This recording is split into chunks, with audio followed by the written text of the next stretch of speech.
eu preciso falar uma coisa necessária. Não existe método. Não existe método de estudos.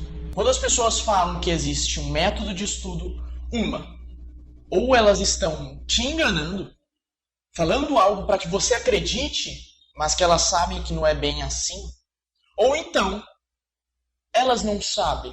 Esse segundo ponto é aquilo que eu prefiro acreditar. Eu prefiro acreditar que as pessoas não reconhecem, não acreditam que não exista um método perfeito, um método que funcione para você de fato. Sendo que sempre foi isso. Sempre houve um método. Existe um método tradicional, aquilo que todo mundo fala e todo mundo critica. Por exemplo, o método que a escola utiliza para tentar fazer com que você aprenda. Eu acredito que o sistema ele pensou assim, cara, vamos fazer de uma forma que a maioria das pessoas consigam aprender alguma coisa até quando ela sair do nosso sistema de ensino. Ou seja, vamos fazer uma forma que eu sei. Pessoas são diferentes, pessoas cada uma é de um jeito, mas vamos criar alguma coisa que faça que a maioria das pessoas, a maioria dos estudantes que entrem na escola saiam com alguma coisa. Ou seja, algo de a maioria. Vamos criar algo genérico que funcione para a maioria. Vamos criar um sistema fácil de funcionar em larga escala. Um sistema fácil de atingir uma alta população. Mas existe um problema que você também sabe. As escolas têm um grande problema. O próprio governo anunciou que mais de 90% das pessoas saem da escola sem saber o necessário de matemática. Mais de 90%. O que isso significa? Que a grande maioria das pessoas saem com uma grande falha na aprendizagem da matemática. E também é grande e muito grande a quantidade de pessoas que saem com uma grande falha na aprendizagem das linguagens, na aprendizagem do português. As pessoas têm grandes problemas que não são solucionados na escola. Isso não é novidade, eu não quero ser a pessoa que vai começar a julgar a escola, falar mal e ficar nisso, como se fosse só uma reclamação. Mas tem que ser dita a verdade. Essa é a primeira verdade. Mas uma coisa necessária de eu falar também é que esse método tradicional, ele é antigo, né? Você sabe que é bem antigo. E na verdade, de décadas... Se você for ver uma sala de aula de 100 anos atrás, é bem parecido com a maioria das escolas de hoje em dia. O que eu quero falar é que o sistema não mudou muito. O sistema mudou muito pouco, de 100 anos para cá. Se você for pegar bem no comecinho de como era a educação, for pegar os gregos, eles tinham um sisteminha deles, o trivium, o quadrivium, eles precisavam então de criar um sistema para que as pessoas aprendessem a criar uma lógica, a criar argumentos, saber então escrever bem. E esse sistema era bem básico e você sabe que evoluiu. A ciência evoluiu, Copérnico trouxe descobertas, Newton trouxe descobertas, Darwin trouxe descobertas, outros pensadores, outros cientistas trouxeram muitas descobertas, a ciência evoluiu, a ciência se transformou e com isso você tem que aprender muito mais coisas. E o que o sistema de ensino fez então? Pegou tudo que você tem que aprender, categorizou essas coisas e colocaram dentro de um sistema para que você tentasse então aprender a partir de um professor que vai te explicando, te falando, sem você nem perceber que você precisa disso. O que eu vejo é um adulto de 50 anos, 40 anos, chegando numa sala de aula para crianças de 5, 6, 7 anos, que não sabem nem o que ele está falando, e ele começa a falar e elas têm que, de alguma forma, aprender alguma coisa. Sem entender por que elas estão lá, sem entender qual a finalidade delas lá, mas são crianças. Então vamos pensar nos adolescentes, 12, 13 anos, com o mesmo pensamento. Por que eu estou aqui? E ninguém chega e fala, por que você está aqui? Pessoas com 16 anos, 17 anos, acabando a escola e pensando, por que eu estou aqui? Por que eu preciso aprender os conceitos de sociologia, história, geografia, biologia, física? Por que então eu não aprendo aquilo que vai ser necessário para a minha profissão? Você sabe que o Brasil estava discutindo isso. Você sabe que estava começando a ter uma tentativa de deixar opcional algumas matérias, pensando que algumas pessoas não precisam disso para a profissão que elas vão ter.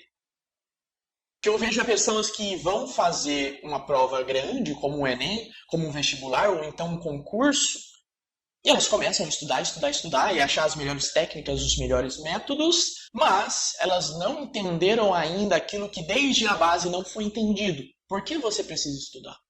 É para eu adquirir conhecimento. É para eu fazer uma prova. É mais do que só fazer uma prova, eu tenho que saber isso. Mas por que você tem que saber isso? E a gente vai entrando mais a fundo, e ela vai percebendo, essa pessoa vai percebendo que não sabe. Por que você tem que aprender história? Por que você tem que aprender a física? Você não sabe. A maioria das pessoas não sabe.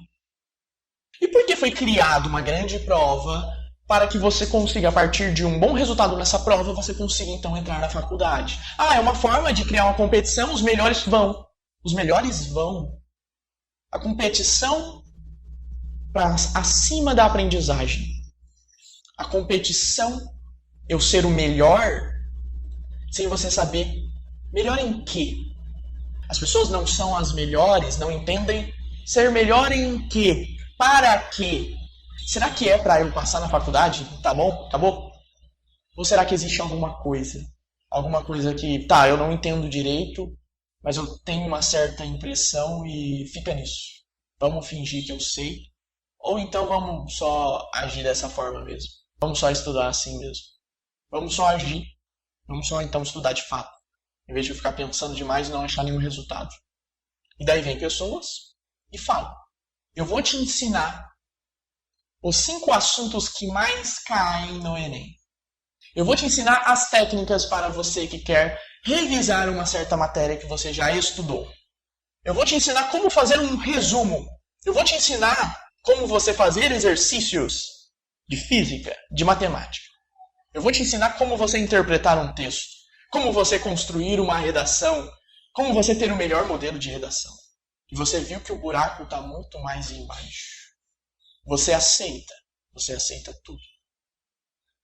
Você aceita. Mas aí uma pessoa ensina um método, outra pessoa ensina outro. Uma pessoa fala, você tem que assistir a aula, outra pessoa, não, vai para os exercícios primeiro. Uma pessoa fala, olha, o resumo pode ser interessante. Outra pessoa fala, o resumo vai fazer você perder tempo.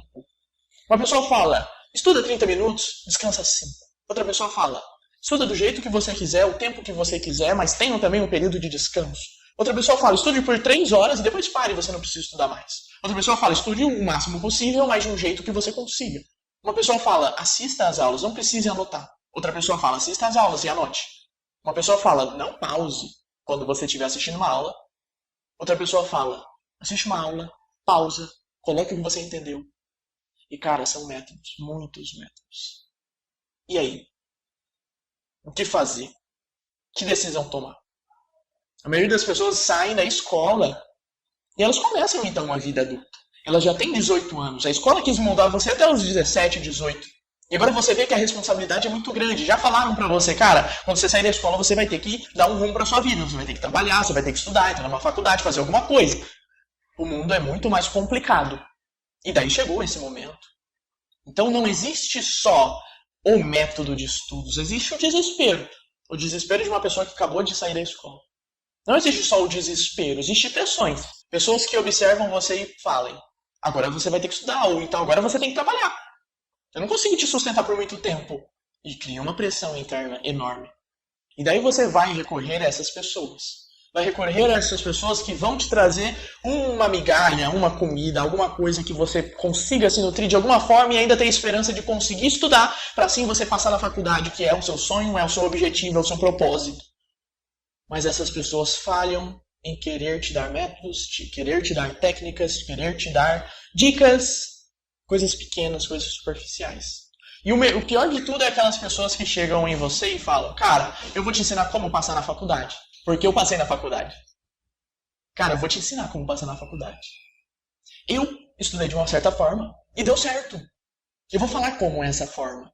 E você se nutre. Eu quero te falar uma coisa muito difícil. Você não vence a luta dos outros. Você tem a sua luta. Você tem a sua história. Você tem o seu contexto. Você pensa de uma forma.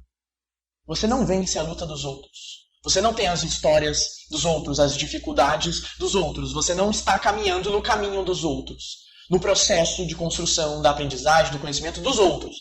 Você não tem o medo dos outros, as pressões dos outros. Você tem a sua forma de estudar. Você tem a sua forma de aprender. Você tem a sua forma de lidar com os estudos, com todo esse tempo que talvez você tenha pouco, talvez você tenha muito de estudar, de organizar. Talvez você, assim como eu na minha época, tem que trabalhar. Talvez está na escola ainda, está num outro curso. tá num cursinho, e são muitas coisas, muitos fatores. Não é só os estudos, não é só criar um método de estudos. Criar um método de estudos não é só como você vai aprender, sim como você vai lidar com uma nova vida que você tem, que é uma vida de estudante. Que é uma vida que talvez começou na escola, mas possivelmente começou a partir do momento que você tomou a decisão. Eu vou estudar para passar na faculdade. Só aí, possivelmente, que você se tornou um estudante.